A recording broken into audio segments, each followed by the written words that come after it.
The international faucet here at MotoeXotica is absolutely flowing. Behind me, as you can see, we have some great examples of internationals behind us. I just got back from Oklahoma City. It was a long, grueling trip, but basically bought 5 of these trucks behind me from the president of one of the largest international clubs down in Oklahoma. It was a great trip. I learned a lot, got some really good trucks. I got a couple other trucks from some other sources, but let's walk around and go over a few. All right, well, real quickly, we just got pretty much all these Scouts behind us, except I think one I'm about to post online this week. The other ones we just got, so we're going through them. They're not officially for sale yet, but of course, if you're interested, feel free to give us a call or email or anything like that, obviously. But I wanted to go through and just kind of quickly show a little bit of something about each truck. It's really neat to have all these trucks at one place at one time. We have always sold internationals over the years. We love internationals, if you know. We've sold many of them over the years, but I never ever remember having this many on the lot. And not just that, there's a really good variety of them. They're all a little bit different. They're all a little special in their own way. So let's go through this real quick. Our first one is a 1965 Scout 80. The Scout 80s were the original Scouts. Basically, they hit the market in '61. All right, so the Scout 80 is a really neat looking truck. It's small, but it's absolutely heavy duty. You know, this is the reason why they became what the Scout was, and everyone knows international because of the Scout, and this is the reason why. Now, the big reason is you do not see the original Scout 80s at all. You'll see the 800s a little bit more, and you see a lot more Scout 2s. The original 80s, they just, I hate to say it, but they really literally rusted all away. They got used hard, extremely hard, banged up, but again, rust was really a problem in the original Scout. They made it a little bit better as the Scout went on. So just laying your eyes on an original Scout 80 is really hard to find these days. This is a 65, so it's the last year. The first year was basically 61. We call this a steel cab Scout pickup. It's painted in grabber blue. It looks really good. This is just a real fun truck. We're not going to ask a lot of money for it because someone can just really enjoy this truck, go out and use it. Another neat feature of this truck, it's got the split stick 4x4. So this is a factory 4x4 truck. It's a 4-cylinder truck, as all of them were in '65. But it's really neat. It looks good, and I know whoever will buy this will enjoy it. It'd be a great farm truck, but you can still use it. Let my cameraman take a little better look at it. And our next one. Now this truck, we usually try to specialize in the 4-door trucks of international, just because they're kind of more rare than the 2-doors, and they're kind of hot in the market with you know, new trucks are all 4-doors. So the 4-door market's a special thing. But we got this 2-door because, first of all, it is loaded up very nicely. This is a 392 V8 truck. It's an automatic truck. It's got power steering. It's got power brakes. And it's a factory 4x4. Basically, this is a really heavy duty truck. I'll just real quickly want to show you guys the interior of this truck, because this is one of the nicest interiors I've ever seen in an international pickup truck in quite some time. The dash is nice. Someone redid the seat in a really nice way. And this blue, it's a pretty blue. And again, it's a factory 4x4. It's a 392 truck. It's got the Danas in it, and so this is a mean machine right here. Very mean machine. Okay, so our next one, Wagon Master. As you know, I love the Wagon Masters. They only made Wagon Masters for 2 years, '73 and '74. No one really knows what the production numbers are on the actual Wagon Masters. Some say it's absolutely between 500 and 2,000. That we do know. We don't really know. But what I do know is '73, they made the most of them. In '74, they made very few of them. So out of all the Wagon Masters I've hunted down and I have seen, they have always been '73s. This is the first '74 I've ever touched or laid my eyes on. Or I gotta say, probably only '74 has been up for sale on the market for quite some time, because if you go and search for a '74 Wagon Master, they're just not out there. Particulars of this truck, it is also a 392 V8. It's a 4-speed truck, which is pretty neat, because I see a lot of the Wagon Masters are in automatics, like my '73. But just loaded nice. It's a factory 4x4. A neat feature of this one real quick. First of all, it's a really cool dark like hunter green color. But they put the International Traveler interior. In the later Scout 2s, you could get that material, that plaid material. I've always been in love with that plaid material in the Scouts. So somebody who restored this truck put that material in here, and that's pretty freaking cool. It's totally styling. Definitely a handsome truck. Again, it's a Wagon Master. As you can see, there's no gap between the pickup. Basically, it's the first version of the Avalanche, about 40 years before the Avalanche. They're very popular trucks right now if you get your hands on them. Next one is a Scout 2. We sell a lot of Scout 2s. Scout 2s are a lot of fun. The market really likes them, especially with the 4x4 market with Jeeps and Broncos right now. Those things have really skyrocketed. I got a lot of new people looking at the Scout 2s for many reasons, and they should, because they're just as good truck, if not better. This one's like a dark brown, dark olive color. This is a 345 V8 truck, and it's a factory air-conditioned truck. It's also got the original material inside, and it's really, really neat. One thing that's cool about the Scouts, especially Scout 2s, is International was always playing with different materials, different interiors, and everything with the marketing department. So you can really see a lot of different Scouts that came from the factory. But again, that's just a really nice truck. And then here we got our 73 Wagon Master. So I told you the 74, this is the 73. This is also a 392 V8 truck. It's an automatic truck. And this thing came out of the Denver area. I bought this individually from a gentleman in Denver who really loved this truck. Really did a lot of work to get it mechanically nice. I've been driving this truck for a little bit lately, and it drives great. Very fun truck to drive.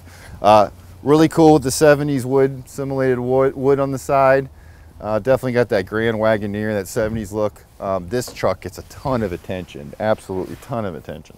And one of my personal favorites of all Internationals is this is a 1968 Travelette. I love the 60s Travelettes, the round body Travelettes. They got a great look to them. This is a lot like our 67, our red one we just had with the diesel conversion. That truck sold right away. So replace that one with this 68.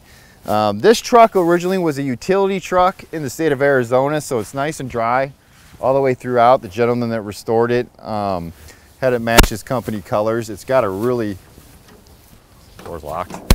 It's got a really neat interior that goes with the exterior. The carpet's matching, the seats matching. Just overall, this is a really nice truck. Someone's really gonna like this. We don't really need to do much to it except for clean it up real good. He also mentioned that he went to a more modern spline with the axles here, so you can use different aftermarket wheels.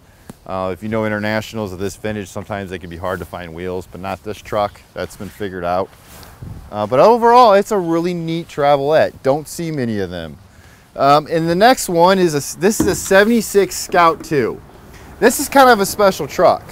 And the reason why this is a special truck is it's got factory swivel seats. Yeah, why has it got swivel seats? Well, it had swivel seats because this was a factory, which was really rare, International Scout camper. So when this truck was bought new, it had a camper that International had fitted on. And that's why the seats are swivel. And one of the most interesting parts of this particular truck is that it's got a fuel injection system, electronic, from Hamilton. So basically, this is still the International 345 V8, but the top end has been fitted with electronic ignition and electronic fuel injection. I was really excited to try this. We see a lot of these kits with our cars here.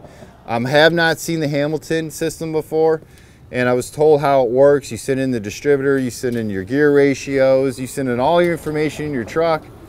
Basically programs for everything work perfectly with that. You throw it on the truck and you roll. So when I first got it back, I hopped in this thing, I had to drive it, and I was impressed. Probably one of the quickest stock V8s I've ever driven in an International before. They're not really known for their high performance. They're known for their torque. But this thing actually rolls down the road really well. But most importantly, it's really, really smooth. Fires right up. You don't have those carburetor problems. So this is a really good truck for someone to actually drive. If you live in a nice dry climate and maybe you're in utility work, you could drive this truck every single day. Put your company logo on the side and you'll definitely stand out. But you'll enjoy driving this truck around. And it's gorgeous. The paint job is awesome. The body work is awesome. The gentleman I purchased this really did a long restoration on this. Was never really figuring to maybe sell this one. But he definitely did, so we got it. But whoever's going to get this truck next is really going to enjoy it. And now for the most special of them all. Our centerpiece of this whole collection we have here is this one right here. This is a truly special, that's why I'm smiling. It's a truly special car, special truck, probably one of the neatest internationals we've ever had other than our Federal Reserve Armored International we had years ago. But basically this is a 1939 International D2. And what is the D2? Basically it was one of the International's first light duty trucks, pickup trucks that they fully produced themselves.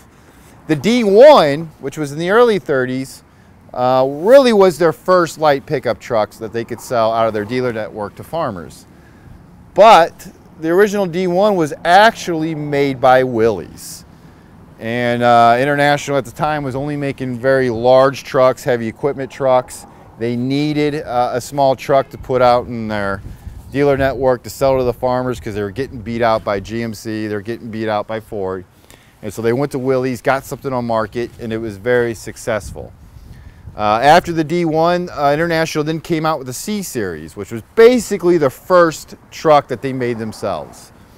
Was out for a couple years, did really well. But the D2 right here was really their first modern of this era, right before the war, was their first truck. And it was a hot seller.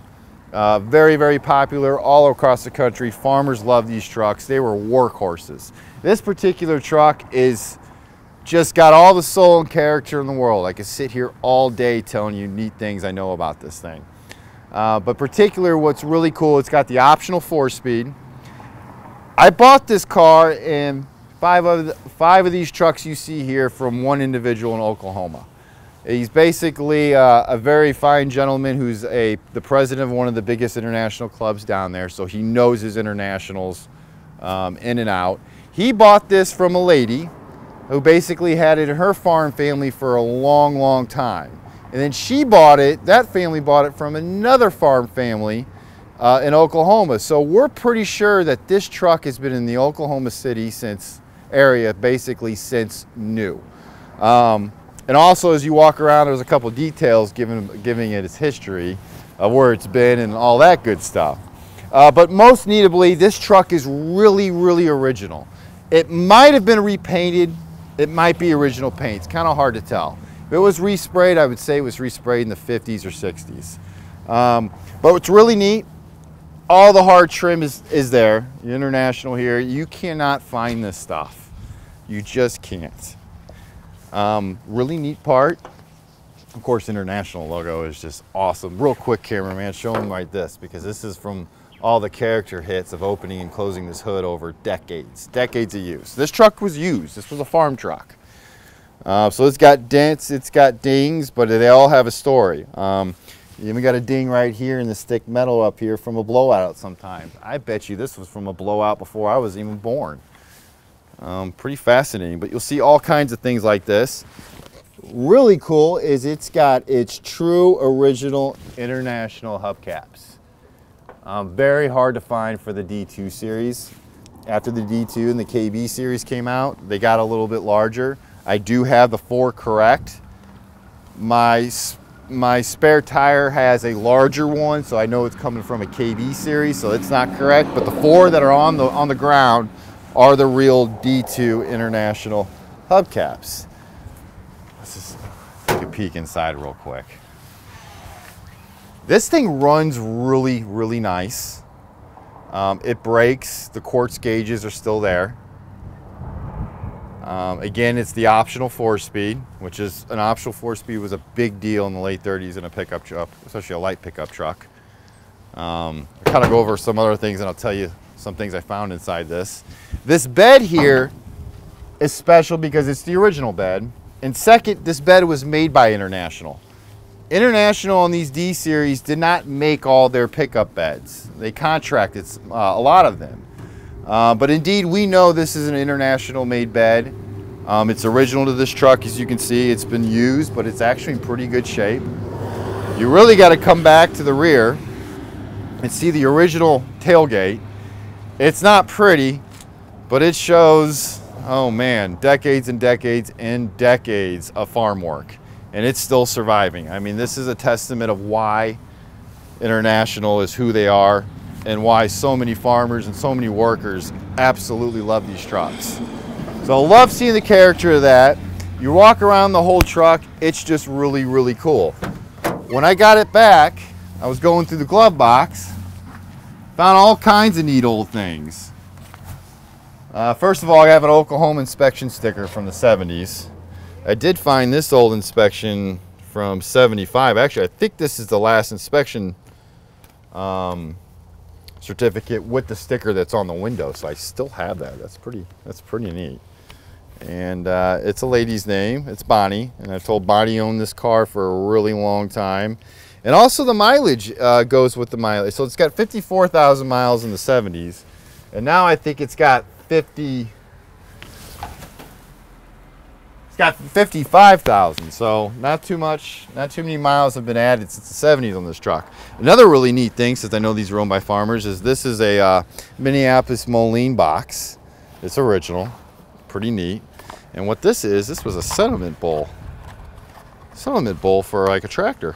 Check that out. That's pretty cool. There's a lot of other neat things in the glove box. I'm just showing you just a few, but I'm gonna kind of keep that a secret for now. And if you want to know, you're just going to have to stay tuned when we actually process this car and get it ready for sale. Or if you're really interested, give me a call on this. I would love to talk about this truck.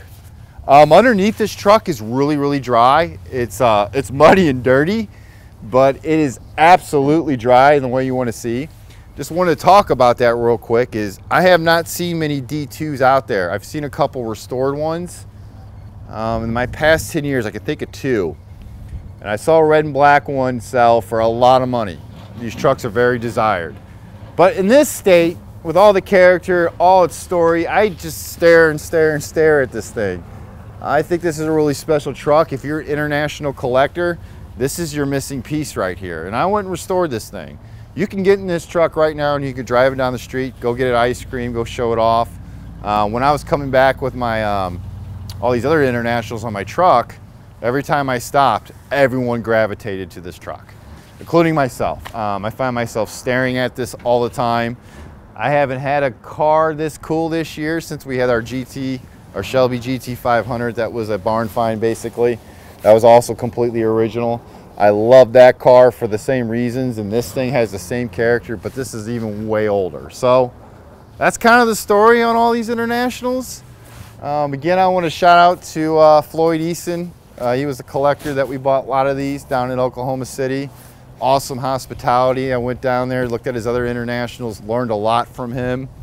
The couple other trucks I got from elsewhere. The one Wagon Master I got from Denver. But we're looking everywhere for these trucks and having a lot of fun finding them and having fun fitting these trucks to new owners, because I've had a lot of people call me lately just to chit chat about Internationals, and I'm learning even more and more. So feel free to call us if you're interested in any of these trucks. Don't hesitate to call, but over the next couple weeks, we're gonna start processing these things and get them ready to get up on the internet and get them out there for sale. So that's our story. Thanks for tuning in, and we'll talk to you guys later.